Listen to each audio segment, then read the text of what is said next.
ప్రస్తుతం తెల్ల జుట్టు సర్వసాధారణమైపోయింది. ఏజ్‌తో సంబంధం లేకుండా చిన్న నుండి పెద్ద వరకు అందరిలో విపరీతంగా కనిపిస్తుంది వైట్ హెయిర్. దీనికి కారణం అనారోగ్యమైన ఆహారం తీసుకోవడం, డైట్ పాటించకపోవడం, సరైన లైఫ్ స్టైల్ మెయింటైన్ చేయకపోవడం, కాలుష్యం వంటి చాలా కారణాలున్నాయని చెబుతున్నారు నిపుణులు. ఎర్లీగా గ్రే హెయిర్ రాకుండా ఉండాలంటే ఎలాంటి పదార్థాలకు దూరంగా ఉండాలో సూచిస్తున్నారు నిపుణులు. కెఫిన్. అధిక కెఫిన్ వినియోగం ఐరన్ శోషణను ప్రభావితం చేస్తుంది. ఇది వెంట్రుకల కుదుళ్లను బలహీనపరుస్తుంది, త్వరగా తెల్లబడడానికి దారితీస్తుంది. కాబట్టి కెఫిన్ నుండి కొంచెం దూరంగా ఉండడం బెటర్. అలాగే alcohol, vitamin B, zinc, copper స్థాయిలను తొలగిస్తుంది. ఇవన్నీ హెయిర్ కలర్ మేనేజ్మెంట్లో కీలకంగా జుట్టు నెరవడానికి నివారించడానికి ముఖ్యమైనవి.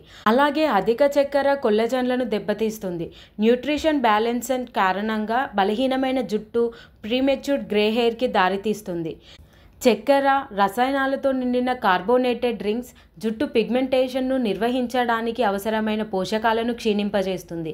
అందుకే ఇలాంటి వాటికి దూరంగా ఉండాలని సూచిస్తున్నారు నిపుణులు. ముఖ్యంగా పురుషుల్లో బట్టతలకు ఈ పానీయాలు కారణమని అధ్యయనాలు కూడా నిరూపించాయి.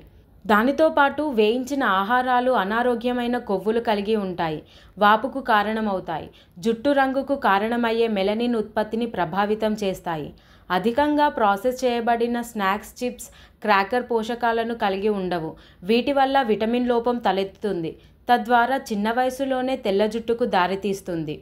శుద్ధి చేసిన కార్బోహైడ్రేట్లు, ఉదాహరణకు రిఫైన్డ్ వైట్ బ్రెడ్, పాస్తా, బియ్యంలో పోషకాలు ఉండవు. రక్తంలో చక్కెర స్థాయిలను ప్రభావితం చేయవచ్చు. ఇది జుట్టు ఆరోగ్యాన్ని ప్రభావితం చేస్తుంది, నెరిసేందుకు కారణమవుతుంది. అనారోగ్యకరమైన కొవ్వులు, తక్కువ పోషకాలు, జంక్ ఫుడ్ వృద్ధాప్యాన్ని వేగవంతం చేస్తుంది. ఇది జుట్టు ఆరోగ్యం, రంగును ప్రభావితం చేస్తుంది. అధిక ఉప్పు శరీరాన్ని డీహైడ్రేట్ చేస్తుంది, పోషకాల పోషణను పరిమితం చేస్తుంది, తెల్ల జుట్టు ప్రక్రియను వేగవంతం చేస్తుంది. ఈ పదార్థాలకు దూరంగా ఉంటే చిన్న వయసులోనే వచ్చే తెల్ల జుట్టును రాకుండా ఉంచుకోవచ్చు. అలాగే జుట్టుని ఆరోగ్యంగా కూడా ఉంచుకోవచ్చు.